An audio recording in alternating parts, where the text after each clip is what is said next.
안녕하세요. 9월 8일 화요일 새벽 예배를 하나님께 올려드립니다. 기도하십니다. 예수님 감사합니다. 오늘도 새 생명을 허락하시며 영혼의 만나와 같은 말씀을 허락하셔서 어두운 세상 가운데 빛을 밝히는 주의 말씀을 붙잡고 살아가게 하시니 감사합니다. 오늘도 구름기둥과 불기둥으로 우리 사랑하는 성도들을 인도하시며 저들의 삶을, 가정을, 자녀를 축복하시고 이 어려운 때에 주님으로 말미암아 성령 충만하며 살 소망이 있으며 기쁨이 회복될 수 있도록 은혜를 베풀어 주옵소서. 말씀으로 함께 하시길 소망하며 예수님의 이름으로 기도했습니다. 아멘. 우리 예찬송가 469장, 새찬송가 412장 내 영혼의 그 깊은 데서 우리 찬양하십니다. 내 영혼의 그 깊은 데서 맑은 가락이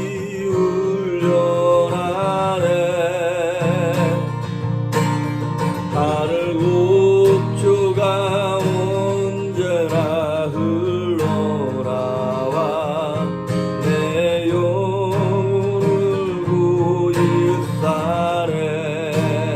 2절 내 맘속에 솟아나 이 평화는 깊이 묻힌 보배로다.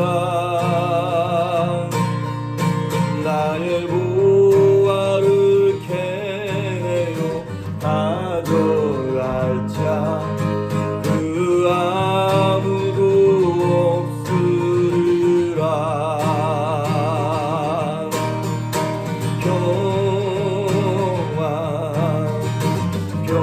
평화로다.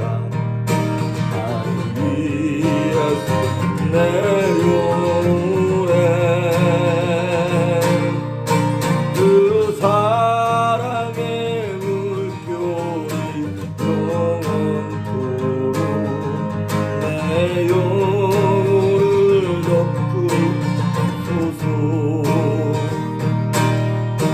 내 영혼의 평화가 넘쳐나는 주의 큰 복을 받으리라. 내가 주야로 주님과 함께 있어 내 영혼이 편히 쉬네. 4절 이 땅 위에 험한 길 가는 동안 참된 평화가 어디 있나. 우리 모두 다 예수를 친구 삼아 참 평화를 누리겠네.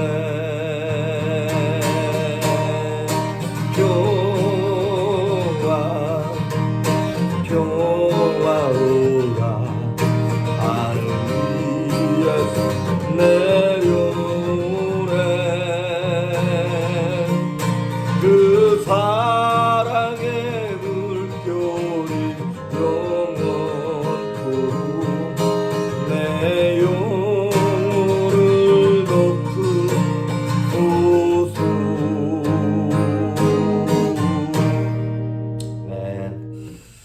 오늘 우리에게 주시는 말씀은 마태복음 24장입니다. 마태복음 24장 1절에서 14절에 있는 말씀까지 제가 봉독해 올립니다. 24장 1절에서부터 예수께서 성전에서 나와서 가실 때 제자들이 성전 건물들을 가리켜 보이려고 나아오니 대답하여 이르시되 너희가 이 모든 것을 보지 못하느냐. 내가 진실로 너희에게 이르노니 돌 하나도 돌 위에 남지 않고 다 무너뜨려지리라. 예수께서 감람산 위에 앉으셨을 때 제자들이 조용히 와서 이르되 우리에게 이르소서 어느 때 이런 일이 있겠사오며 또 주의 임하심과 세상 끝에는 무슨 징조가 있사오리이까. 예수께서 대답하여 이르시되 너희가 사람의 미혹을 받지 않도록 주의하라. 많은 사람이 내 이름으로 와서 이르되 나는 그리스도라 하여 많은 사람을 미혹하리라. 난리와 난리 소문을 듣겠으나 너희는 삼가 두려워하지 말라. 이런 일이 있어야 하되 아직 끝은 아니니라. 민족이 민족을 나라가 나라를 대적하여 일어나겠고 곳곳에 기근과 지진이 있으리니 이 모든 것은 재난의 시작이니라. 그때 사람들이 너희를 환란에 넘겨주겠으며 너희를 죽이리니 너희가 내 이름 때문에 모든 민족에게 미움을 받으리라. 그때 많은 사람이 실족하게 되어 서로 잡아주고 서로 미워하겠으며 거짓 선지자가 많이 일어나 많은 사람을 미혹하겠으며 불법이 성함으로 많은 사람의 사랑이 식어지리라. 그러나 끝까지 견디는 자는 구원을 얻으리라. 이 천국 복음이 모든 민족에게 증언되기 위하여 온 세상에 전파되리니 그제야 끝이 오리라. 아멘. 사실 이 말씀은 약 한 2달 전에 우리가 신약성경 전체 이렇게 통독하면서 봤던 말씀입니다. 근데 종말론에 관한 말씀인데, 이 성경 공부 교재를 따라가다 보니까 또 이걸 하게 된 거예요. 그런데, 여러분 사실 제가 이 성경 공부 교재가 정말 좋더라고요, 보니까. 근데 앞부분, 처음하고 중간 부분이 내용이 참 좋고요.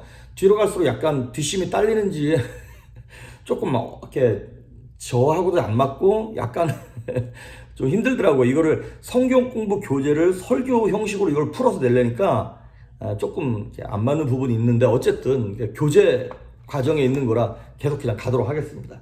궁금하신 분들은 제 설교 한 2달 정도 찾아서 들으십시오. 자, 종말론 첫 번째 시간, 무엇이든지 처음 있으면 끝이 있습니다.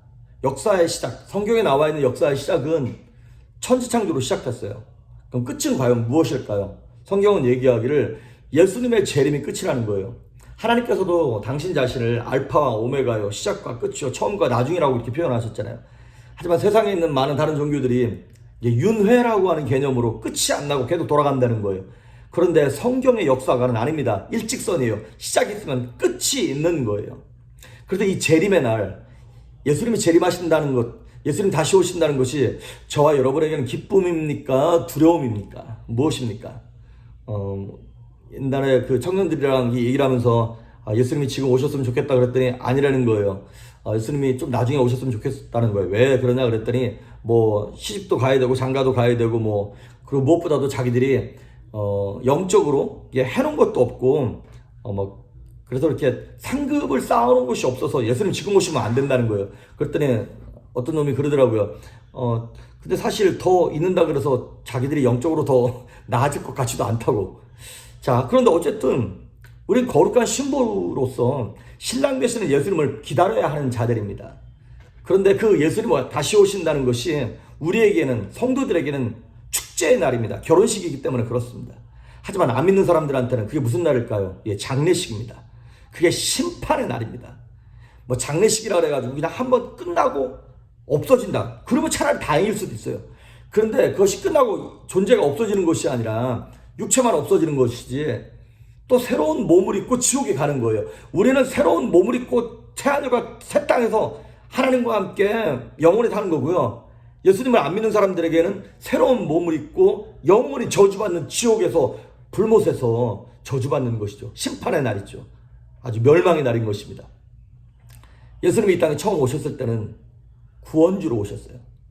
그래서 우리에게 어떻게 해서라도 이 복음을 전해주려고, 십자가 사건을 전해주기 위하여 내 대신 또한 이 천국을 주기 위하여 채찍에 맞으시고 피를 흘리시고 멸시를 받으시고 그렇게 낮아지게 오셨어요. 하지만 재림주로 다시 오시는 예수님은요, 구원주로 오시는 것이기도 하겠지만 심판주로 오시는 거예요. 채찍에 맞기 위하여, 십자가에 죽기 위하여 오시는 것이 아니라 저와 여러분을 심판하고 온 세상을 심판하기 위하여 왕으로 오시는 것입니다. 그래서 이 종말론의 핵심은 뭐냐면 심판입니다. 물론 구원이 포함되어 있는 심판입니다. 우리가 오늘 24장을 보았습니다. 마태복음 24장을 종말장이라고 그렇게 얘기합니다. 그런데 이 24장 안에는 예수님의 종말을 얘기하면서 두 가지 사건을 함께 얘기하는 거예요. 그러니까 첫째는 뭐냐면 이스라엘의 멸망 사건과 예수님의 재림 심판, 이 두 가지를 함께 엮어서 지금 얘기하고 있는 것이에요. 1절에 보면 예수님의 제자들이 예수님과 대화하면서 이렇게 얘기하는 거예요. 예수님, 저 예루살렘 성전을 보십시오. 얼마나 멋있습니까? 그랬더니 예수님이 뭐라고 말씀하시냐면, 너희들 이 성전을 보지. 이 엄청난 이 성전 건물도 돌 하나도 돌 위에 남지 않냐고 다 무너뜨려지리라. 이스라엘 백성들에게 있어서 성전이 무너진다는 얘기는 있을 수 없는 거예요. 나라는 뺏겨도 예루살렘은 뺏길 수 없는 거예요. 나라는 무너져도 예루살렘 성전은 무너질 수 없는 거였거든요. 그런데 성전이 무너진다는 얘기는 이스라엘의 존재 자체가 무너진다는 얘기예요. 예루살렘 존재 자체가 없어진다는 얘기예요. 그러니까 예수님은 이 이스라엘의 멸망 사건과 함께 예수님의 재림 사건을 함께 엮어서 얘기하는 거예요.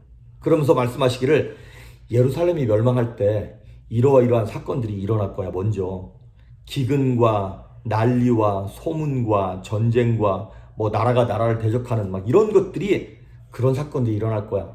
그런데 그 사건이 일어나는 것이 또한 영적으로는 이 마지막 때 예수님의 재림 전에 온 세상에 난리와 기근과 소문과 전쟁과 이런 것들이 일어날 거야. 여러분, 요 근래에 일어난 100년 동안 일어난 큰 대지진이요, 지난 수천 년 동안 일어난 지진들을 다 엮은 것보다 더 큰 지진이 많이 일어났다 그러더라고요. 그리고 지난 100년 동안 전쟁 통해 죽은 사람들의 숫자가 지난 약 수천 년 동안 전쟁 때문에 죽었던 사람들의 숫자보다 더 많다고 그러는 거들. 그러니까, 그리고 지금 뭐 캘리포니아의 산불 이런 것들을 보면 난리와 난리 소문인 것이죠. 예루살렘 멸망 전에 일어났던 난리와 소문이 지금 예수님 재림 전에 일어나는 난리와 소문과 너무나 똑같은 거예요. 그리고 또 하나, 이스라엘이라고 하는 나라의 역사와 어떤 그 운명이 전 세계의 역사와 운명과 함께 연결되어 있습니다.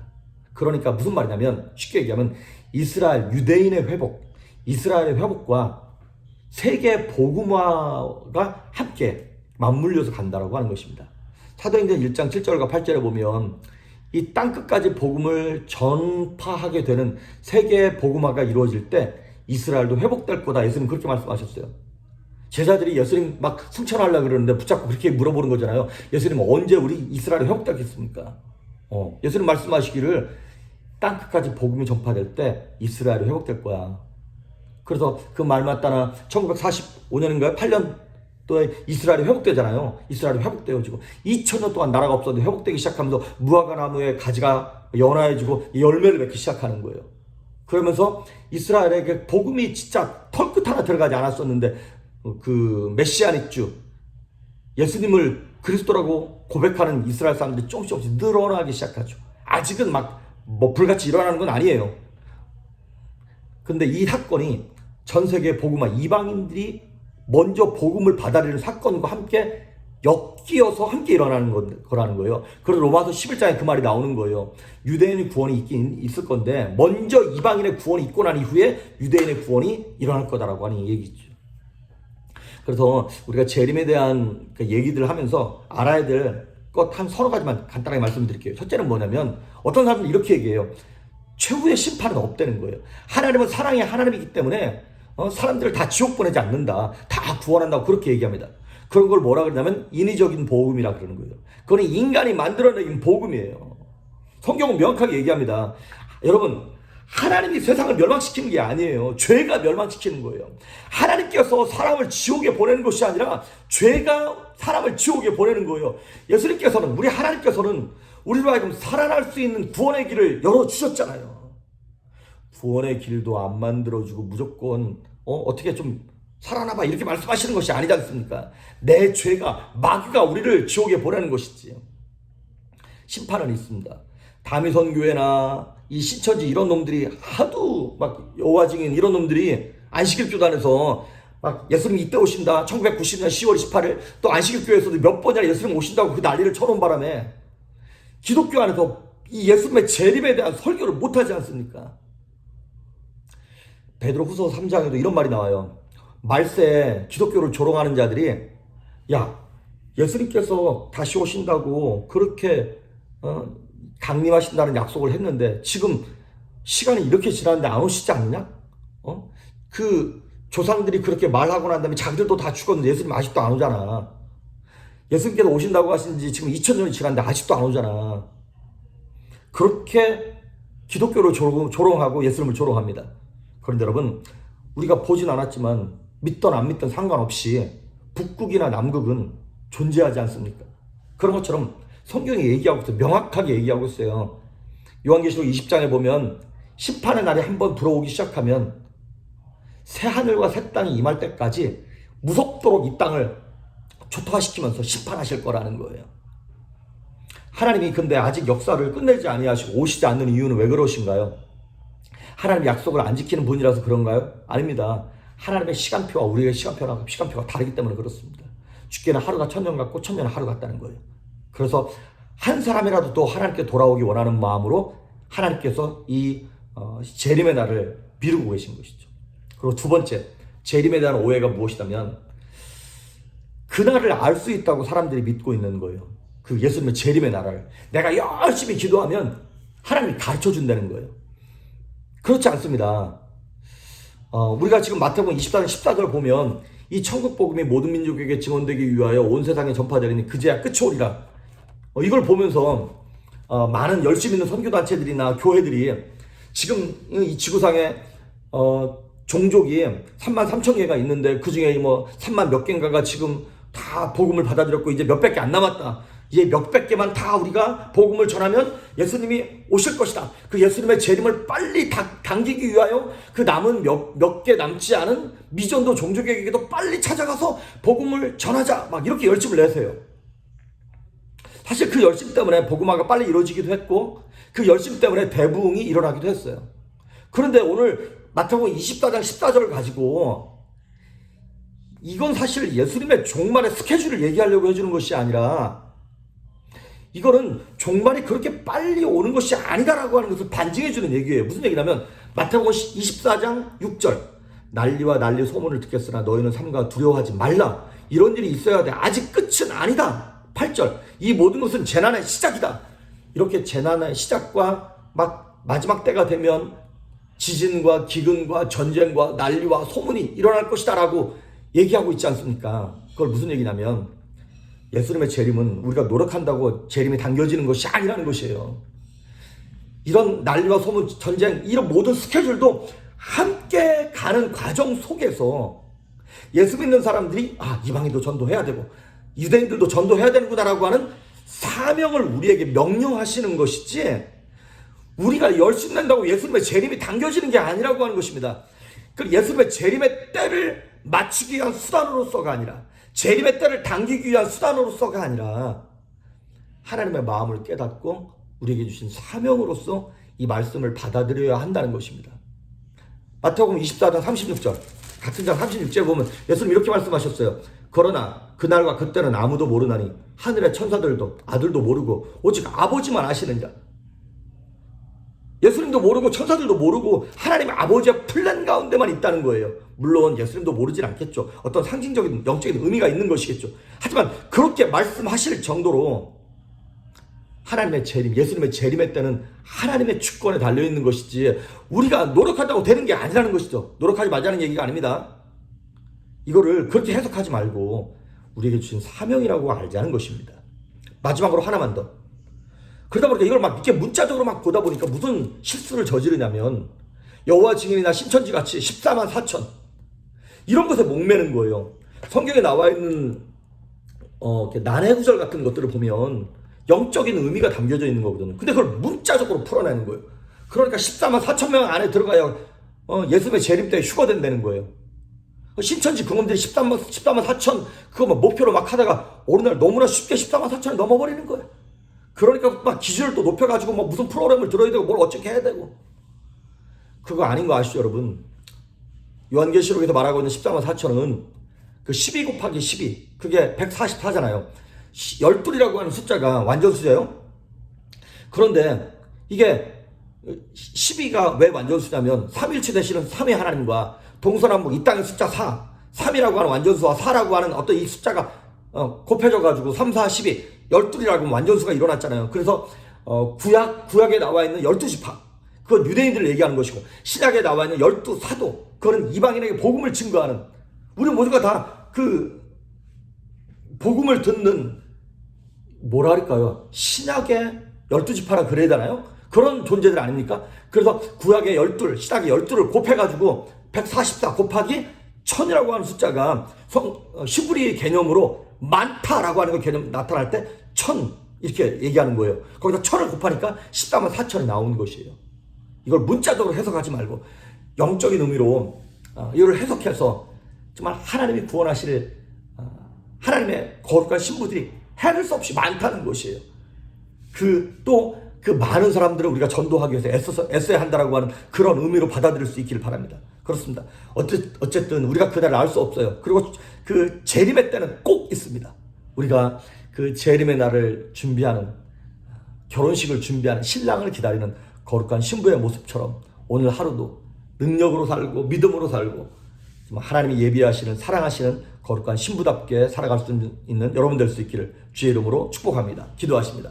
예수님 감사합니다. 세상에 난리와 소문이 일어나고 예수님의 재림의 때가 온 것을 우리에게 알려주고 있습니다. 언제인지는 정확히 알 수 없사오나 그날을 감지하면서 영혼의 안타나를 세우고 거룩한 신부답게 살아갈 수 있도록 하나님 기름 부어 주시옵소서. 사랑하는 성도들의 삶을, 저들의 자녀를, 사업체를, 건강을 주님께서 축복하시며 하나님 복의 복을 허락하셔서 연약하게 넘어지지 아니하도록 은총을 베풀어 주시옵소서. 감사드리고 예수님의 이름으로 기도했습니다. 아멘.